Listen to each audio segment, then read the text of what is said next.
Welcome to an extremely unique episode of Commander Tune-Ups with the Nitpicking Nerds. We are creating a budget Akiri and Armix deck for our patron, Kevin.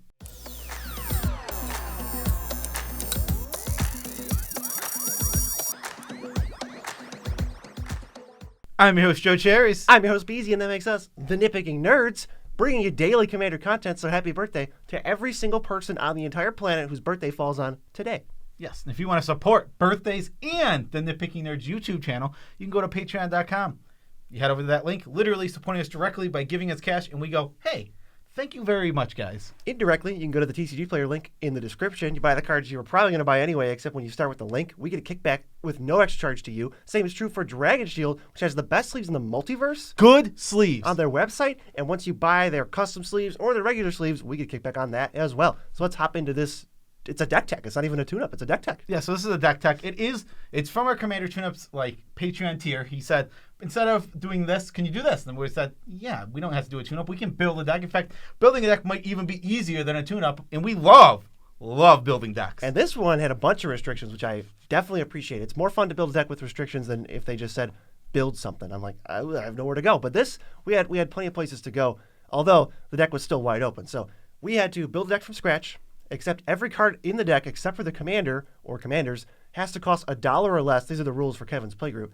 No Soul Ring, no extra turns, no aristocrat, sort of victories, no loops like that. Power levels like 5 to 7. Avoid feel bads, no mass discard, no mass land destruction. And I counted, he gave us a list of decks already in his playgroup. There's 123 decks in this man's playgroup. So there's no humanly possible way we weren't going to overlap with something. So what we ended up doing was just being like, okay, let's just find a really cool partner combination because we know Kevin likes partners. And what we settled on was Akiri and Armix. So these commanders have two things in common, and that is artifacts, obviously, and combat, obviously. Yeah, this deck's game plan is going to be to build a board state full of artifacts and then finish off all your opponents with a gigantic combat or some gigantic threats. So let's read the two commanders so we know exactly what we're getting into. First, we have Akiri Lineslinger, red and white for a legendary creature, Core Soldier Ally 0/3. She has first strike, she has vigilance. Akiri Lineslinger gets +1/+0 for each artifact you control. Partner, and we're partnering her with Armix Filigree Thrasher. 2 and a black for a 3/2 golem. When it attacks, you may discard a card. Target creature defending player controls gets -X/-X until end of turn, where X is the number of artifacts you control, plus the number of artifact cards in your graveyard. So now that we know the two commanders, well, we have to figure out what we're going to do with them. The first thing, obviously, we want tons of artifacts in the field. Our artifact count counts for both of our commanders, so that's super important. So, first category, getting lots of artifacts onto the field. Simple as that. First, we have Loyal Apprentice, which I keep realizing is just a good card, slowly. It's so undercosted. This is a 2-mana 2/1. With haste? With haste. That just gives you 1/1s every turn as long as you control a commander. When you have partners that cost 2 and 3, you're going to control a commander such a large amount of the time, you're essentially going to get a Thopter every combat, and that's great for this deck. And even if you only get this in play for 1 turn, it's 2 mana for 2 bodies. That's a pretty good rate. I mean, you get 1 artifact right away. I mean, that's not just that's a great rate. Right, and then you just keep going. I mean, it's like Bitter Blossom, but way better. Yeah, it's exactly. This card is very, very strong. We also have Tago Goblin Weaponsmith. Whenever landfall, boom, get a rock. And rock's one of the funniest thing ever. I think they're hilarious. And on top of that, this is just a good card. If you don't know about Tago just goes in a lot more decks than you probably think he does. Yeah, nowadays, Commander, you can get away with just putting a bunch of crap in play. It literally doesn't matter what it is. If the rocks had literally no text, say this card would still be in the deck. And they do have text, so it's even better for us. We also have Unexpected Windfall. It's a nice way to churn through cards, but it gives you 2 treasures. So when we're cycling cards, putting valuable things in the graveyard, getting some velocity, boom, 2 free treasures along the way. And Blood Fountain is a sick one.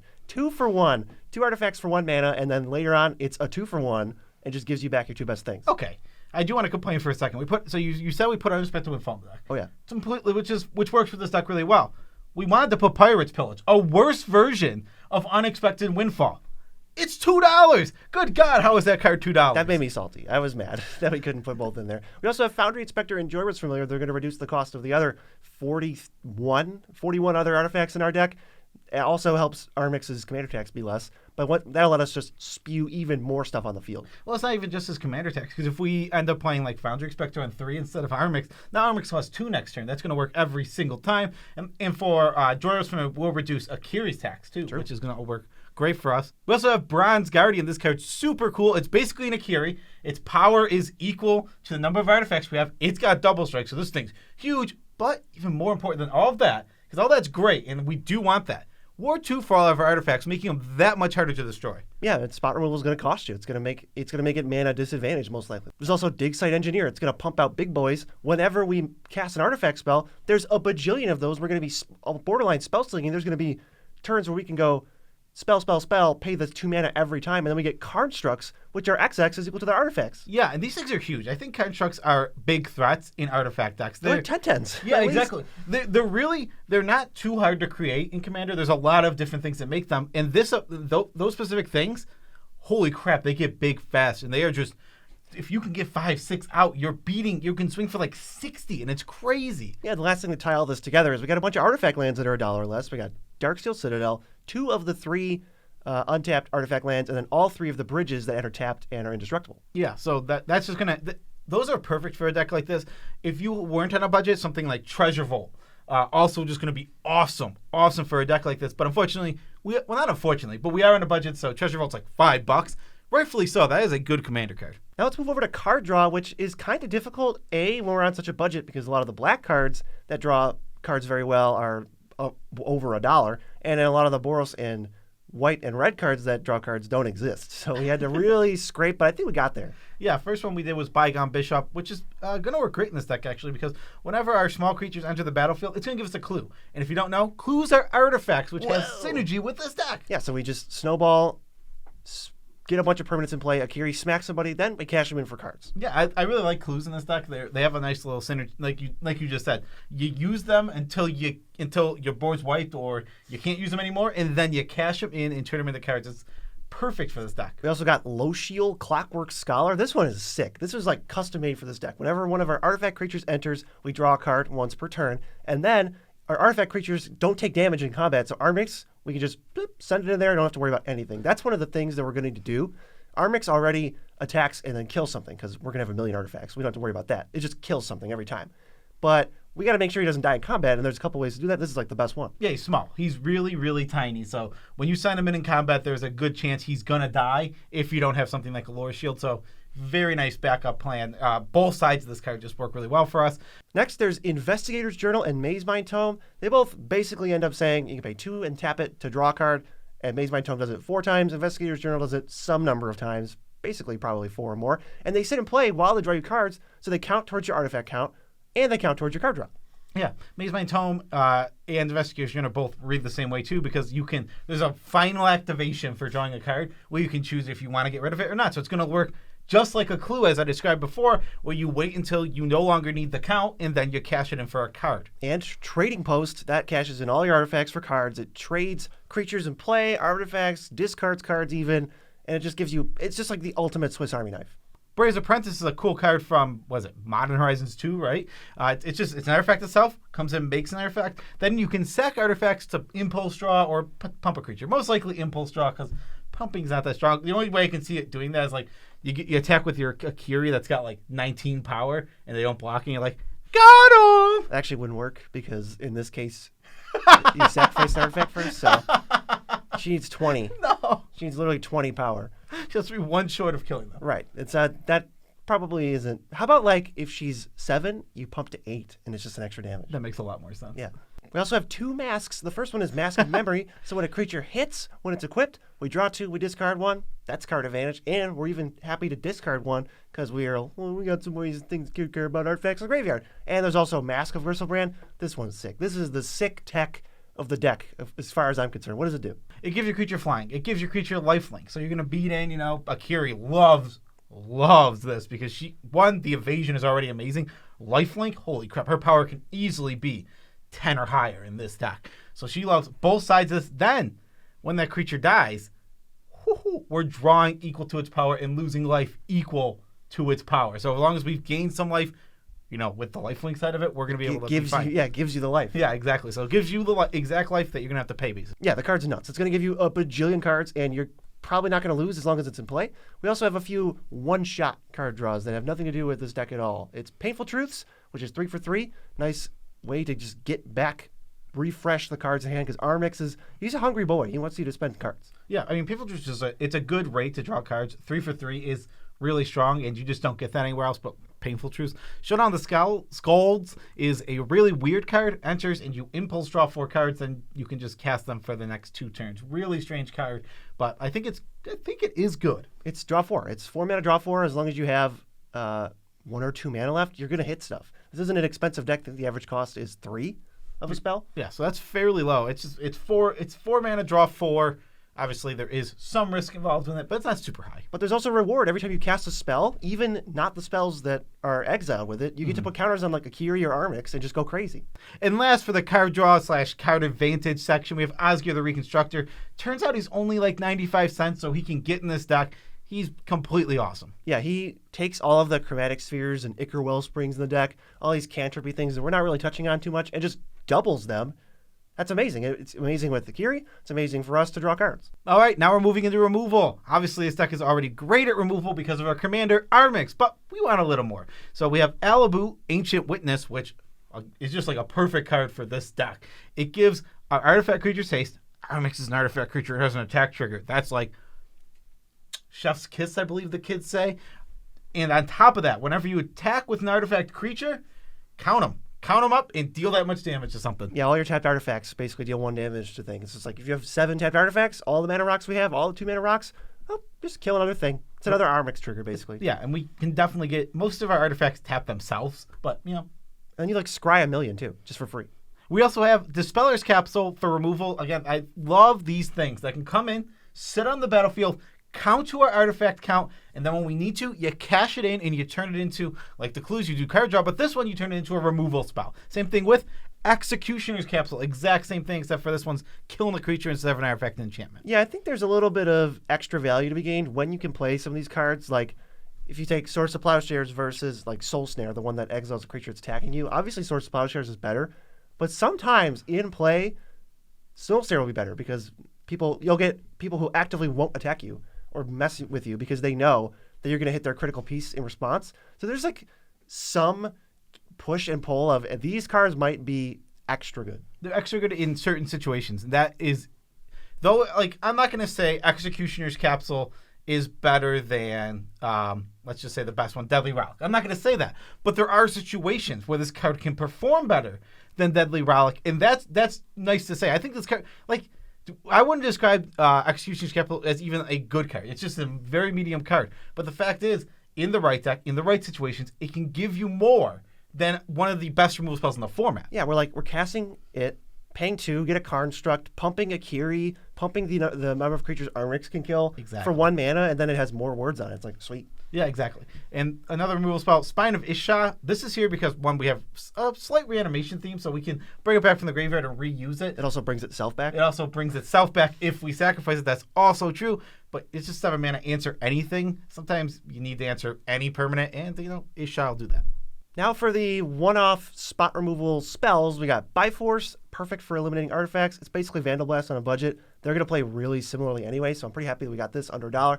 Upbraid, solid. D-Spark. Crackling Doom is a nice 3-for-1. Crush Contraband is a nice 2-for-1. And then for board wipe, we actually found Reckless Endeavor, which is a sick card, despite it destroying my hopes and dreams in Shuffle Scuffle. Yeah, Reckless Endeavor is super strong. I mean, you just have to... The average roll is an incredible card. So that's why we like this card, because obviously there are the situations like you saw in the first episode of Shuffle Scuffle. So unlikely. And that's fair. And that's why this card isn't like the best card in the world. But God, the average roll is a 6 and a 7. That is so strong. I'll deal 6 to each creature, get 7 treasures. That card's bonkers. That was a free spell. Yeah, and it goes higher than 7. You can have the 10 and 12 rolls, just like I had the 1 and 3 rolls. Yeah, exactly. It's super. I love Reckless Endeavor. Currently under $1. Don't know how, because I think the card is definitely better than $1. We also have a couple of MDFCs. Kabir Takedown, you do our creature count, kill a creature, also a tap land. That's why we love these cards. Same thing with Kazul's Fury.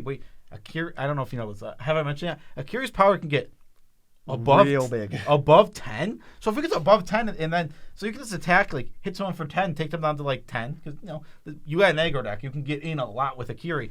Fling it, kill them, get them out of the game completely. Finish them off. Oh, you were gonna try to destroy it? Well, you could just take 15 instead in response. Yes, it's not actually. Yeah, I have the say here, bub. Bub.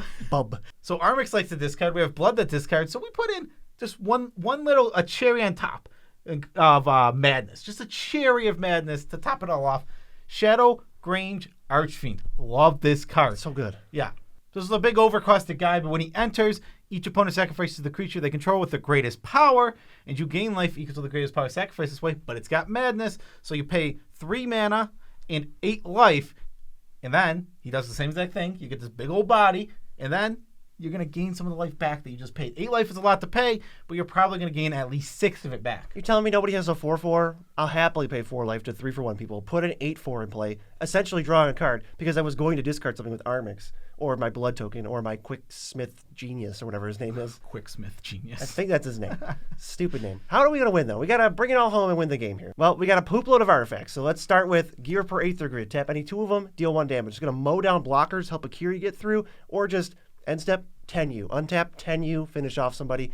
That's what I mentioned real quick. That really cool interaction with Gearport Ether Grid lets us tap our artifacts. So with Alibu, we can get all of our artifacts tapped for the extra pingers. And we can take out the biggest creature on the table. There's also Reckless Fireweaver. We want to play this first, and then whenever we spew all these artifacts in play, we're dealing damage to every opponent. Marionette Master, not an Aristocrats deck. We're not full of sack outlets, but we're going to pump this up to a 4/6, and then just when our things die, when we sacrifice our capsules, when we crash our servos in anyway, just to suicide them in for damage, they're taking a bunch of damage off Marionette Master. Yeah, it makes things hard to block. It makes combat tricky because they know they can be drained for 4 every single time an artifact dies in combat. So they might just have to be taking the 1s and the 2s because they don't want to be drained for the 4s. Actually, put a pin in this because it's about to get way crazier, but Fathom Fleet Swordjack is a nice one. We want to discard it. It's the easiest thing to discard in the world. This deck can do it every game guaranteed. Once it's in the graveyard, we can encore it, and then we smack each opponent in the face equal to our artifact count, which is going to be like 10. Yeah. Fathom Fleet Swordjack is a weird card that I've wanted to put in the deck, but I haven't had a home for it. And this has got to be it. This is your $1 Mardu artifact deck. I absolutely love the card. Also, ways to pump up Akiri. But also we can put on Marionette Master. Yeah, that's what I just realized. That's what BZ was alluding to earlier. But cranioplating basically makes Akiri do Akiri again. Create your own Akiri. Yeah, create your own Akiri or double up Akiri. You also have Blackblade Reforged, count your lands, really pump up any legend in your deck, and it's gonna be crazy. Again, if you can pay the 7 to put it on to Marionette Master, that's gonna be completely wrong because if an artifact dies, do 10 to somebody. Oh, I have an Osgear out. Sacrifice the rest of my artifacts. I think I win. Yeah, or you use gear per Aether Grid to ping your own things and just finish people off that way. I mean, cranial plating on Marionette Master is like absurd. It's like, all right, it's 15 power. Go ahead. Yeah, I mean, if you put cranial plating and like Blackberry Forge, that's actually an absurd number. Like the number is going to be like 30. Yeah, when it's 30, that means you have to 3 artifacts die. You win the game. Right. If anyone kills any of your artifacts, they lose. Which is super bonkers. I love this as like a budget finisher for this deck. Luxodon Worm is going to be great. It's perfect to throw onto Akiri. Trample, lifelink. First strike. And she already has first strike. And she just gets in. Absolutely gets in, and you're just sitting there like, you're dead, and I gained 1 billion life. Yeah, gained a bajillion life. It's really sweet. I mean, also goes on Marionette Master, just saying. And then if we're trying to pump up Akiri, obviously we know that combat alone isn't necessarily going to get us there. But if we just skip that whole thing and make it unblockable with Manifold Key or Key to the City, both of which have synergies outside of just making Akiri unblockable, well, the game's over. I mean, you're sitting there at 12 damage from Akiri, and I build it up, and then I go, Manifold Key, boop, you're dead. Yeah, exactly. You can just, making Akiri unblockable is going to be super strong. Like you said, they tend, a lot of times, if players don't have good chunk blockers, they'll take the first chunk from Akiri, or the second chunk from Akiri. They'll go right to like 12, 13 commander damage, and not worry about it too much. But then when you just be like, oh, Key to the City, discard a card, kill you. It's like, it comes kind of out of nowhere, and that can happen a lot. I like the Manifold Key with Key to the City, because you can make Akiri unblockable, untap it with Manifold Key, draw a card, then make Armix unblockable, and then discard the card you drew.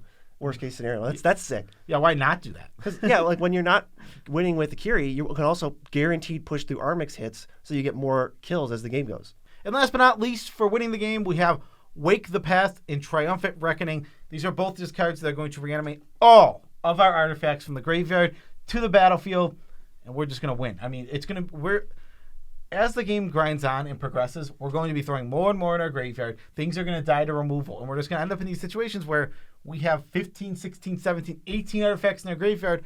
Cast one of these cards, and it's going to be tough not to win from that point. Everything we discarded with Armix, we got Duretti in here discarding cards, and we got Quicksmith Genius, the guy with the stupid name. Key to the City. Key to the City. We're just, it's all going in, and then it's all coming back out. Wake the Past, you don't have to do anything, because it just gives all the cards haste anyway. Alibu gives haste, Thopter Engineer gives haste, and we have Slayer Stronghold for haste on anything else that we need. Maybe Akiri comes out too, and then we give her haste. It's just going to be a gigantic swing. Yes. Out of nowhere. Yeah, and last but not least for the deck, we got to go over a couple stats. We have... We can only put cards that were less than $1. So obviously we're on a tight budget. Basically, our max budget is $100.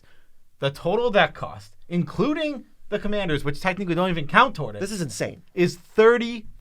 This is a $35 deck, and this deck is cool as hell. This deck is great. I wasn't looking at the price at all, because I knew every individual card satisfied the thing, so I never had to look at the price. $35? This is like the cheapest deck we've ever made. This deck is really good. This deck will mess you up. We're not even trying to make it as powerful as possible because we're going for the 5 to 7 range. But, yeah, like this deck could be like an 8 for like $40. I mean, as soon as you remove the restriction of the $1 card, you could probably spend seriously, because there's so many like really good cards that just missed the cut. You say just make your budget $100 and cut out the not $1 card or less. $50. Like, oh my God! Now you can just add so many of cards that you just barely miss out on by having that $1 restriction, and this card just starts getting crazy real quick. Yeah, the average mana cost, like we said, of your cards is 3.05, so it's pretty cheap. I mean, we usually say like 4.5, your deck's really clunky, you need to fix it. 3 to 3.5 is really average, and we like it. I mean, this is on the good side of average. Yeah, 3 to 3. Like you said, 3 to 3.5 is like an average good cost, and like 2s, you're trending toward you're low. You're efficient. You're being low and efficient. Like obviously high 2s are close to 3, so they're kind of similar. But like you get to 2.5, your deck is super ridiculously efficient. You're playing a lot of low drops. This was a lot of fun to brew. Hope you like it, Kevin. Yeah, this deck looks really fun, and I hope you enjoy it and you kick your friends' butts with it. Then I hope they're all watching because I hope he kicks your butts with it. He's gonna run a gauntlet on all 123 million decks in this. There's so much. Play group. I'm surprised that he has a list. How do you keep track of that? A list of every deck in his play group. That's so crazy. But that is our video. Special shout outs to all of our patrons. Love you all as much as we can without making you uncomfortable. You guys let us do this full time. We truly appreciate you. Thank you, Kevin, for using the Patreon money for the Patreon money, the tier, to let us do this awesome video for you. Because I hope you enjoy it. Yeah, we got a bunch of ways you can support the channel besides Patreon. If you want to buy Magic cards for yourself through the best site to buy Magic cards on, tcgplayer.com.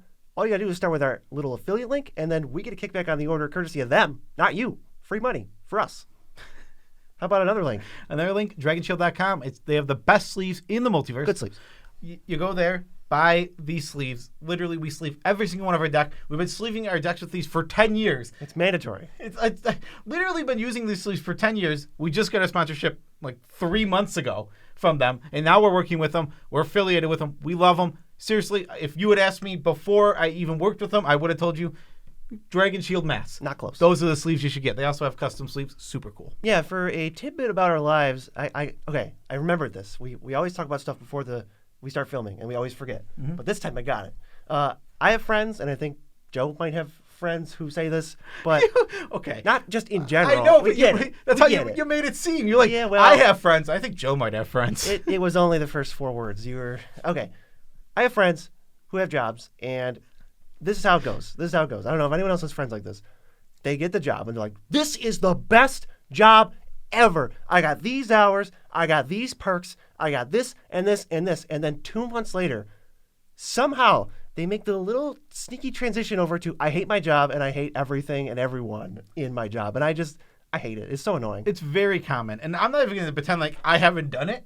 I've been there because, I mean, what it is something new is exciting. It happens all the time. I mean, I remember when I started, like, most of my new jobs, you get excited and, like, you like it for the first couple of weeks, even the first month, 2, 3, 4. And then it starts to wear on you, and you realize they show you all the good things up front with the job, and then they like lead you in easy. And then you get the full load of whatever the job has to offer, and you're like, oh, no, this is not what I thought it was. Yeah, shout out to my friends who do that. They're not watching. They're not watching. They don't play Magic. They don't. Yeah. Well, one does. Peace out, Travis Scouts.